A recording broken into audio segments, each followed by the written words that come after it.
BFM Business présente les experts de l'IMO. Marie-Cœur de Roy. 10h03 sur BFM Business, lors de votre rendez-vous quotidien, une demi-heure pour parler de nos logements, de notre immobilier. Et vous en avez l'habitude, ça démarre par le pro de l'IMO, cette séquence qui vous est consacrée, amis professionnels de l'immobilier et du logement au sens large. Quelle que soit votre profession, vous nous intéressez, vous m'intéressez. Et ça tombe bien, j'ai une adresse mail, lesexpertsdelimo@bfmbusiness.fr. Vous avez une histoire terrain de votre métier, un coup de cœur, un coup de gueule, n'hésitez pas à nous contacter. Aujourd'hui, je vous emmène rénover un château dans le Bordelais. Rassurez-vous, ce n'est pas le mien. Ensuite, là aussi, vous devez en avoir l'habitude, ce sera l'heure du débat en plateau. Et aujourd'hui, vaste sujet, on parle DPE, diagnostiqueur, faut-il s'y fier ? On répondra à toutes ces questions. Mais tout de suite, c'est l'heure du pro de l'IMO. Les experts de l'IMO, le pro de l'IMO. Et on est en ligne avec Franck Guizot, responsable Illico Travaux à Saint-Lourbe. Bonjour Franck. Bonjour Marie. Aujourd'hui, vous allez nous faire rêver. Non, c'est pas mon château. C'est un vieux château qui date du XIVe siècle. Oui. Et vous avez fait la rénovation de ce vieux château. Racontez-nous. Oui, exactement. Alors c'est une maison, ça fait 7 générations qu'elle est dans la famille. C'est les petits-enfants qui ont rénové cette maison. Où on est passé partout. La difficulté principale, c'était d'ouvrir un gros mur de 80 cm sur 5 mètres de long qui portait cette bâtisse, forcément. Il a fallu, à l'époque, c'était monté à la terre, c'était pas monté au mortier comme on fait maintenant. Le coût des travaux, on était environ à 380 000 €. Je crois qu'on a fini à ça. Petite somme, quand même. Ouais. Où là, il a fallu passer par l'isolation, par le chauffage, enfin, quand je suis arrivé dans cette maison, elle prenait l'eau, quoi. La toiture était complètement foutue, les pièces de charpente également. Il y avait même une charpente qui datait du XIVe siècle. On a retrouvé les clous forgés à la main. Wow. Voilà. Et ils ont passé leur premier Noël cette année dans cette bâtisse et ils en sont ravis. Alors vous le dites, c'est une maison de famille, mais pour autant avec ces travaux de rénovation au sens large, l'idée c'est aussi de pouvoir potentiellement monétiser et pourquoi pas mettre à la location tout ou partie de cette bâtisse. Évidemment, on a orienté les travaux pour avoir la possibilité de faire de la location saisonnière. Et on a fait une salle de bain par chambre. Enfin, les chambres font quasiment 30 mètres carrés. Wow, un 4 pièces à Paris, quoi. C'est ça. Et ils ont la possibilité de louer partiellement ces chambres. Vous comprendrez bien qu'il y a énormément d'entretien à faire dans ce genre de bâtisse. Et forcément, les coûts sont en face. Oui, surtout les coûts des travaux. Juste d'un mot, ça nous permettra d'embrayer sur le débat juste derrière. Le DPE après travaux de ce château de famille. On a fini en B. Waouh. Comme quoi c'est possible, hein. Comme quoi c'est possible. C'est pas mal, ouais. Merci Franck. Franck Guizot, responsable Illico Travaux à Saint-Lourbe. Merci. Et puis encore une fois, je vous rappelle, on a une adresse, les experts de l'IMO@bfmbusiness.fr. Si comme Franck, vous avez des histoires, coup de cœur, coup de gueule, je le répète, vous nous écrivez, vous venez témoigner à l'antenne de BFM Business dans les experts de l'IMO. Mais tout de suite, c'est l'heure du débat donc. Les experts de l'IMO, le débat. Et à mes côtés, Assad Moueb, président de la fédération FedExpert, fédération de diagnostiqueurs. Bonjour Assad. Bonjour Marie. Et à ma droite, Sarah Lassire, avocate en droit immobilier au cabinet Made Avocat. Je le dis bien, Sarah ? Oui, tout à fait. Bonjour Super, Marie. Bonjour. On a un vaste sujet à aborder, celui de notre cher et tendre diagnostic de performance énergétique. On sait que depuis le 1er janvier, ça y est, les logements G sont officiellement interdits à la location. Bon, on en a beaucoup parlé, on va y revenir sur sont-ils encore là, ne sont-ils plus là, quelles notes ont-ils gagné ? Parce que miraculeusement, on se rend bien compte qu'il y en a certains qui ont bizarrement sauté beaucoup de notes d'un coup. Mais d'abord, une question, je vais mettre les pieds dans le plat directement, Assad. Il est fiable notre DPE aujourd'hui, l'outil diagnostic de performance énergétique, est-ce qu'il est fiable ? Alors, il y a une feuille de route vers une fiabilisation complète du DPE qui n'est encore pas terminée. Voilà. Donc, vous dire qu'il est fiable, si on parle du bâti ancien, et on va justement en parler, c'est bien qu'il y ait cette introduction liée au château. On n'est pas du tout fiable. c'est-à-dire qu'aujourd'hui, la méthode 3CL n'est pas capable... Alors c'est quoi, va falloir qu'on mette les pieds dans le plat aussi là, à ce niveau-là et qu'on essaye de vulgariser au maximum. La méthode 3CL, c'est quoi? C'est le moteur de calcul qui permet de générer l'étiquette énergétique et émissions de gaz à effet de serre, ainsi qu'une estimation des consommations énergétiques du DPE. C'est ce qui permet de calculer le DPE, tout simplement. Et qui fixe la note derrière, c'est-à-dire qu'en fonction du nombre de kilowattheures par mètre carré et par an, j'arrive à dire je suis A, B, C, D. C'est ça. Et aujourd'hui, tout le monde reconnaît, les professionnels, etc., les pouvoirs publics, qu'aujourd'hui, cette méthode de calcul n'est pas adaptée aux bâtis anciens. On parle de bâtis anciens lorsqu'on parle d'un bâtiment construit avant 1948. Donc, par exemple, le château qu'on a vu tout à l'heure. Mais ça veut dire que déjà, un, l'outil, je ne peux pas m'y fier, et deux, est-ce que je peux me fier à celui qui va se servir de l'outil, vous, Assad? Alors, le bâti ancien, l'outil n'est pas adapté. Par contre, pour le bâti d'après 1948, le logiciel est plutôt fiable. Mais ce qui dépend beaucoup aussi de la fiabilité du DPE, c'est les données collectées par le diagnostiqueur, donc les compétences du diagnostiqueur, et les données fournies par les occupants ou par le propriétaire ou le bailleur. Donc il faut savoir que plus vous avez de données collectées, plus votre DPE va être fiable. Mais encore une fois, il y a une feuille de route avec des projets de loi qui sont votés depuis quelques jours pour permettre cette fiabilité. Et il y a aussi des projets de loi à venir, notamment sur le bâti ancien, dont je vais pouvoir le développer, je pense, au cours de l'émission. Mais il y a un gros sujet, Sarah, quand même, sur cette fiabilité et de l'outil et du diagnostiqueur en tant que tel. On s'interroge aussi beaucoup sur est-ce que le diagnostiqueur, un, a les compétences ou deux, serait corruptible? Alors, effectivement, Marie, et cette fiabilité, elle est d'autant plus importante que depuis 2021, le DPE est devenu opposable. Donc, qu'est-ce que ça veut dire en réalité? Ça veut dire qu'en fait, un DPE engage la responsabilité de son auteur, donc du diagnostiqueur, et de la personne qui a demandé de réaliser ce DPE, donc le propriétaire, et même des intermédiaires, agents immobiliers, notaires. Donc, en fait, ça a vraiment changé un peu le rapport de force entre locataires, propriétaires, vendeurs, acheteurs, ouais. Parce qu'en fait, compte tenu de cette opposabilité depuis 2021.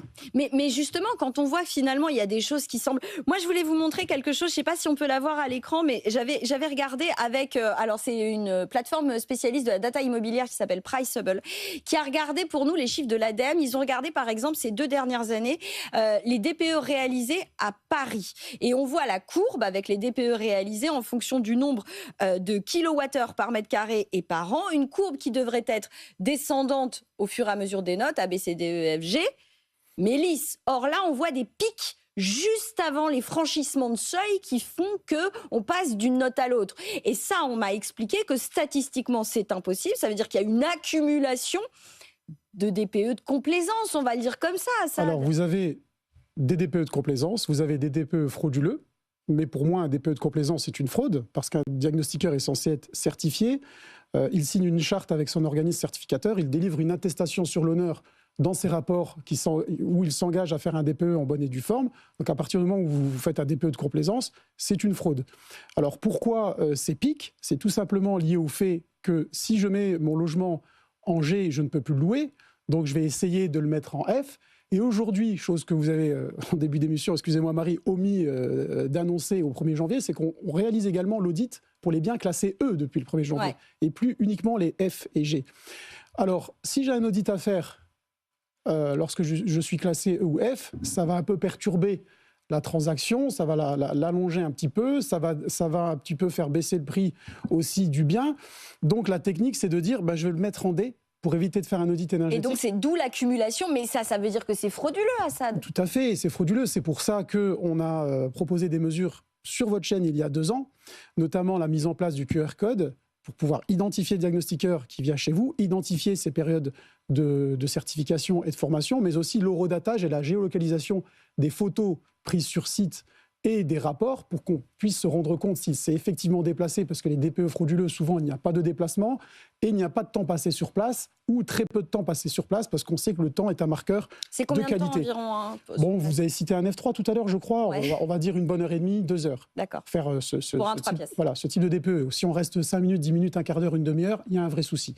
Donc, le QR code, comme l'a annoncé Valérie Létard, questionné par Anaïg Lemeur, présidente du CNH, très bien questionné d'ailleurs. Conseil national de l'habitat. C'est ça, Madame la ministre du Logement a répondu que la PPL a été votée en ce sens. QR code, géolocalisation, horodatage, liste noire des diagnostiqueurs, c'est-à-dire que les contrevenants vont pouvoir être identifiés afin qu'ils puissent plus s'inscrire dans un autre organisme certificateur, parce que s'ils étaient bannis d'un organisme certificateur, ils auraient pu faire le tour comme tel un carrousel, parce qu'il y en existe 12 autres différents, et il pouvait continuer comme ça à mener sa petite vie de marabout du DPE, de fraudeur, comme ça pendant une dizaine d'années. Sarah, on l'a dit, vous l'avez très justement dit, il y a la responsabilité quand même du diagnostiqueur qui est engagé derrière. Il risque quoi, notre diagnostiqueur, à frauder, on va le dire comme ça? Alors, moi, j'ai envie de dire, il y a plusieurs, à mon sens, DPE de complaisance. Il y a le véritable DPE de complaisance où, en fait, on a un logement qui passe d'une classe G à une classe D. Bon, là, techniquement, je ne maîtrise pas tous les tenants aboutissants des méthodes de calcul pour les DPE, mais là, techniquement, c'est impossible. Après, il y a aussi le DPE de complaisance qui fait qu'en fait, on va moduler certaines données pour justement placer en fait d'un bien G à un bien F. Voilà. Donc ça, est-ce que c'est véritablement un DPE de complaisance ? La question reste en suspens parce qu'il y a quand même un aléa. Oui, d'ailleurs, on se posait la question hier en préparant l'émission avec Sarah. Est-ce qu'il y a une marge d'erreur qui est acceptable? Non, il n'y a pas de marge d'erreur comme il pourrait y avoir, par exemple, dans la loi Carrez, où on a ces fameux 5%. Mais vous savez, je vais vous dire quelque chose. Si on fait un DPE sur un même bien immobilier, on fait 2 DPE, on rentre exactement les mêmes paramètres. Il peut y avoir de très légères différences, mais ça ne sera jamais de l'ordre d'une classe. À partir même de si on est border, mais d'une demi-classe. Ouais, c'est ça. Si on d'une est demi-classe, mais qui peut avoir des conséquences, parce qu'on peut passer de E à F, de F à G, et là, c'est des conséquences liées à l'audit, liées à l'interdiction de location. Par contre, on ne pourra pas avoir une classe ou 2 classes. Quand on a une classe ou 2 classes, ça va relever soit de la compétence du diagnostiqueur, soit de la fraude, donc complaisance ou fraude volontaire.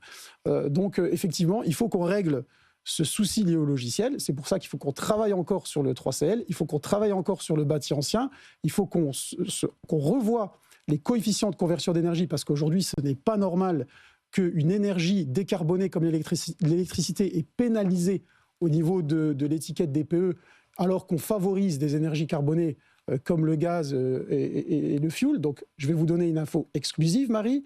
Le dossier va être rouvert. Ce dossier lié au coefficient de conversion d'énergie va être ouvert et une prochaine proposition de loi va être présentée au Sénat, cette fois, et pas par l'Assemblée nationale, au Sénat d'abord, pour pouvoir revoir le modèle de calcul lié au bâti ancien, se poser la question de revoir les coefficients de conversion d'énergie, notamment en ce qui concerne l'électricité. Pour mieux valoriser l'électricité. C'est ça, une énergie que je rappelle que nous produisons et qui est propre, alors que l'énergie carbonée, on l'importe, ce qui est avec pour conséquence d'aggraver la balance commerciale, importer une énergie qui est toujours de plus en plus chère, travailler avec des pays où nous ne sommes pas à l'aise d'un point de vue géopolitique.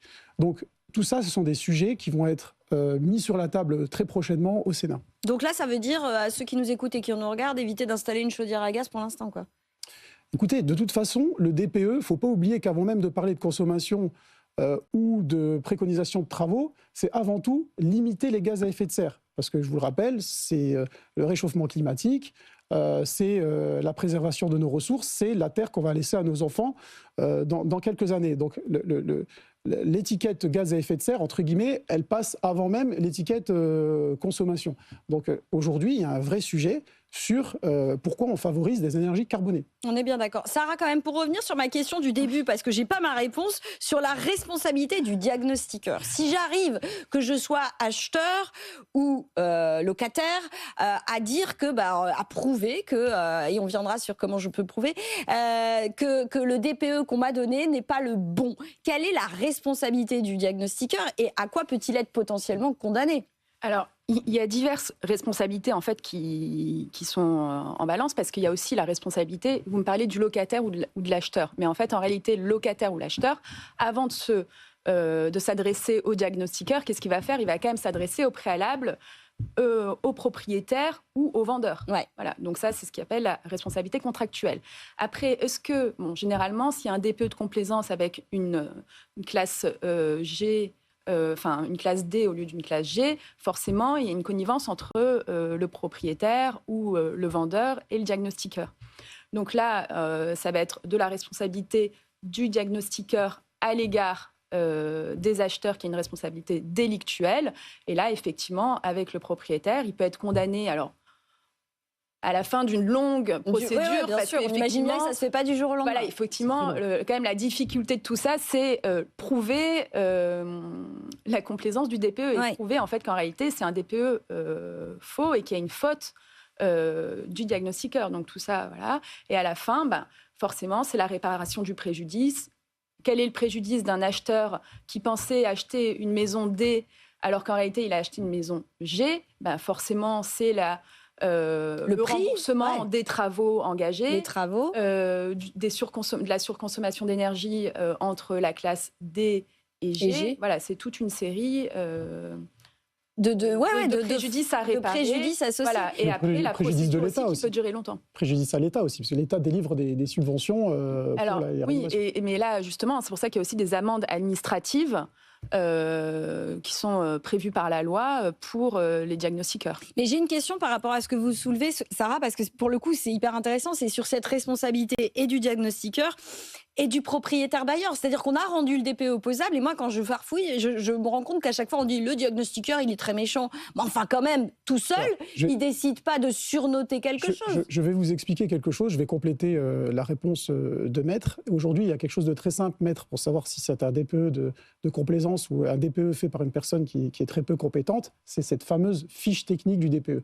C'est-à-dire cette fiche technique, si votre DPE est sur l'ADEME, je dis bien si votre DPE est sur l'ADEME, parce que les fraudeurs souvent ne mettent pas les DPE sur l'ADEME, n'ont pas d'RC Pro. Alors que ça, c'est obligatoire. Alors que ça, c'est obligatoire. Vous pouvez télécharger cette fiche, la transmettre à un autre diagnostiqueur ou un expert dans le cas où l'affaire est portée devant le tribunal, et on va voir toutes les données d'entrée qui ont été entrées dans le logiciel.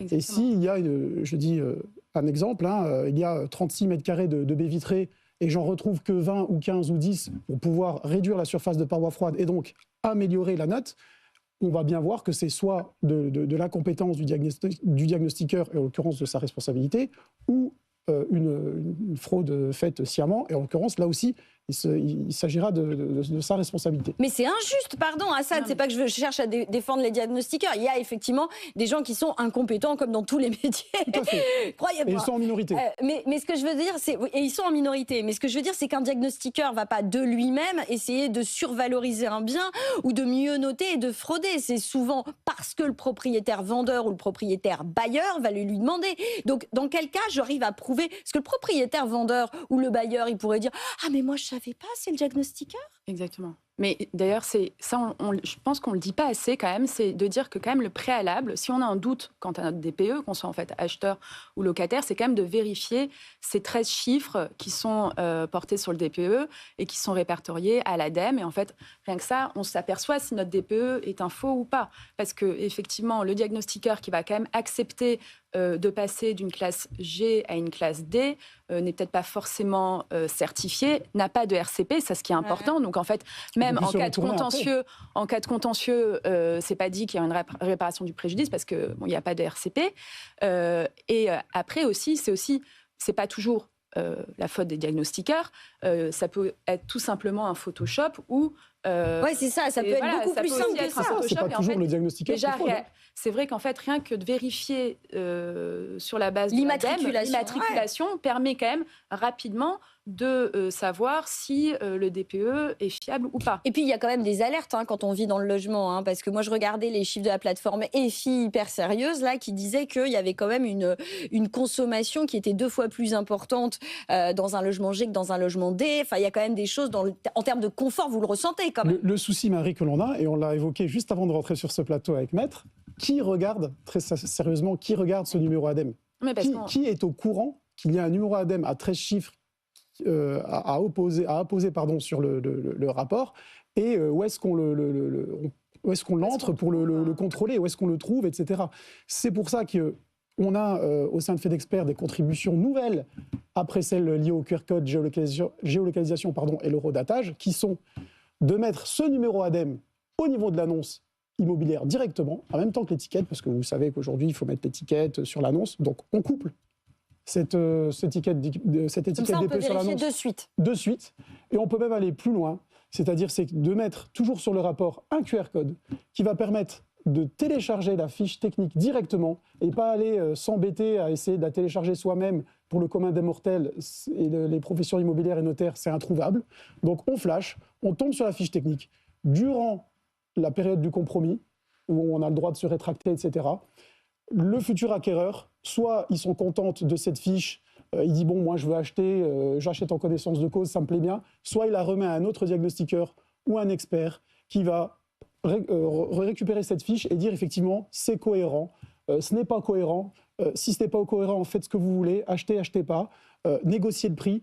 Voilà, une espèce en fait pendant la durée de rétractation, une espèce de contradictoire en fait. J'aime pas trop ce mot, il est pas... Ouais. mais bon, ça va être un peu ça, quoi, une espèce de DPE contradictoire qui pourrait être fait pour vraiment décider l'achat ou pas. Mais pardon, mais ça veut dire que techniquement, je suis locataire ou acheteur, et si je suis pas convaincu ou que j'ai un vilain doute sur la note de DPE qu'on m'a donnée, ça veut dire qu'à mes frais, il faut que je refasse faire un DPE, on est d'accord ? Alors ça, c'est le préalable. Parce qu'en fait, en réalité, normalement, avant 2021, le DPE, il avait une visée informatique. Donc en fait, dans le cadre du compromis, on était informé sur la performance énergétique du bien qu'on s'apprêtait à acheter. Et après, effectivement, on pouvait acheter en toute connaissance de cause en demandant à un autre diagnostiqueur ou à un expert de réaliser un nouveau DPE. Aujourd'hui, depuis 2021, le DPE est opposable. Donc en réalité, normalement... on ne devrait pas avoir. Les acheteurs n'auraient pas... L'opposabilité était faite pour ça. Voilà, l'opposabilité a été faite pour ça. Après, aujourd'hui, si un locataire a un doute sur son DPE après avoir vérifié que quand même il était présent sur l'ADEME, alors moi j'ai envie de dire, de toute façon, je préfère toujours le dialogue, voir avec le propriétaire avant d'engager des frais pour faire un autre DPE. Et je pense que généralement, si le propriétaire sait qu'il a réalisé un DPE de complaisance, il ne va pas vouloir aller plus loin. Voilà, il n'ira pas plus loin parce qu'après, de toute façon, le propriétaire peut aussi ne pas être d'accord avec le nouveau DPE qui a été réalisé par son locataire et décider de justement porter ce contentieux au tribunal. Et là, il faudra désigner un diagnostiqueur expert qui réalisera un DPE qui sera opposable à toutes les parties. Ouais, mais si après vous êtes convaincu, si par exemple moi je suis locataire, je fais venir un diagnostiqueur qui me dit non Marie, là franchement c'est pas un logement E, c'est bien un logement G, etc. Je suis convaincue que ce type de contentieux quand même se résoleront amiablement. À l'amiable ? Je pense aussi. Enfin, parce que quand même, moi je voulais vous redonner des chiffres, je vais reciter Priceable, c'est quand même assez drôle, c'est-à-dire que à partir de janvier, donc on l'a dit, DPE G interdit à la location, il y a des villes où vous avez un effondrement du nombre de logements G à la location et bizarrement une propulsion du nombre de logements F. De mémoire, je crois que j'avais, alors je cherche mes chiffres, mais évidemment c'est ce moment-là où je les trouve pas. Ah si, j'ai Nantes en janvier 2025 sur toutes les bonnes plateformes de location qui vont bien. Le nombre de logements G à louer a baissé de près de 80% et le nombre de logements F à louer a augmenté de 90%. C'est ce que j'expliquais. Que s'est-il passé ? Est-ce que c'est pas le fameux aléa ? Non, c'est pas. Voilà. Si vous voulez, j'expliquais à Sarah en entrant.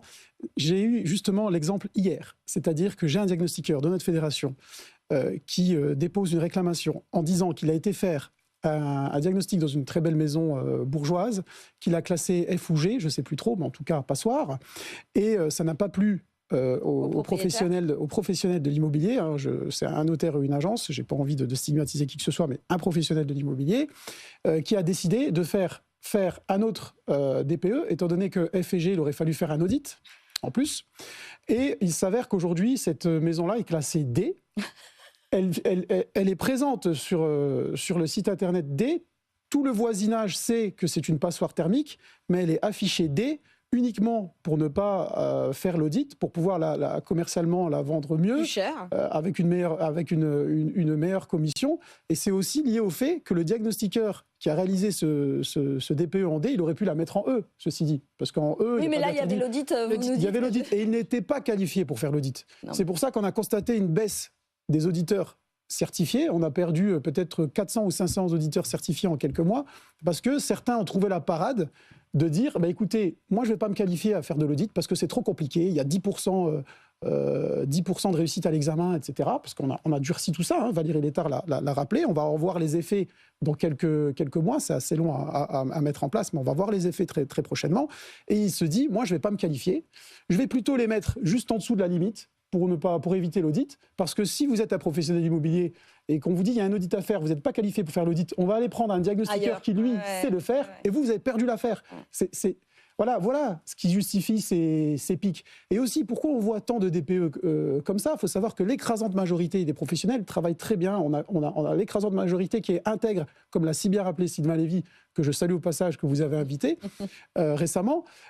Mais pourquoi on voit autant de DPE comme ça ? C'est que les DPE de complaisance, les fraudeurs, etc., captent de très grosses parts de marché, parce qu'ils peuvent faire du copier-coller, ils peuvent faire de l'abattage, peuvent faire énormément de DPE en une journée lorsqu'on ne respecte rien. Alors que le diagnostiqueur intègre qui coche toutes les cases, lui va pouvoir faire 3 DPE par jour et c'est terminé. Mais quand on fait de la masse comme ça, même si on est une minorité de 10% de la profession qui fait ce genre de pratique, tous ces DPE-là ressortent à la surface. Parce que ces fraudeurs-là captent une grosse partie du marché. C'est quand même assez dramatique. Il nous reste 30 secondes, Sarah. Est-ce que justement le sujet, ça va être celui de la loi dans ces prochaines semaines, ces prochains mois, compte tenu de tout ce qui arrive là et de ces fraudes involontaires ou volontaires, quoi ? Alors moi, je pense que j'ai cru comprendre que le gouvernement ne souhaitait pas revoir le calendrier, mais en fait, il va quand même falloir aménager tout ça, parce que vous avez parlé des intermédiaires, donc les agents immobiliers, les notaires. Quand même, la grande majorité de toutes ces personnes, et aussi dont les diagnostiqueurs, les propriétaires bailleurs, sont quand même de bonne foi. Donc en fait, il leur faut juste des éléments quand même pour leur permettre de se mettre en état et de faire face quand même à toutes ces nouvelles mesures législatives, parce qu'en fait, c'est pas les seuls. Il n'y a pas que les DPE quand même qui empêchent ou qui ralentissent la mise sur le marché des biens à louer ou à vendre. Un dernier mot, Assad, parce qu'on a terminé. Juste pour conclure, c'est que Valérie Létard et Anaïg Lemeur ont ouvert la voie vers l'excellence en traitant les soucis liés aux fraudes. On va pouvoir maintenant vraiment travailler sur les compétences du diagnostiqueur, la fiabilité du logiciel, le bâti ancien, etc. C'est vraiment une bonne nouvelle et ça, il faut le signaler. Il y a quand même des bonnes nouvelles qui arrivent grâce aux pouvoirs publics qui ont pris le problème à bras-le-corps. On va pouvoir évoluer enfin vers un métier d'excellence, un métier propre et un DPE fiabilisé. Merci Assad Moueb pour FedExpert, Sarah Lassire, avocate en droit immobilier au cabinet Made Avocat. Merci à tous les deux et n'hésitez pas à vous faire encadrer, entourer parce que vous risquez gros à frauder. N'oubliez jamais. Il est 10h29 sur BFM Business. Je laisse ma place à Lorraine Goumeau pour Tout pour investir. Les experts de l'IMO sur BFM Business.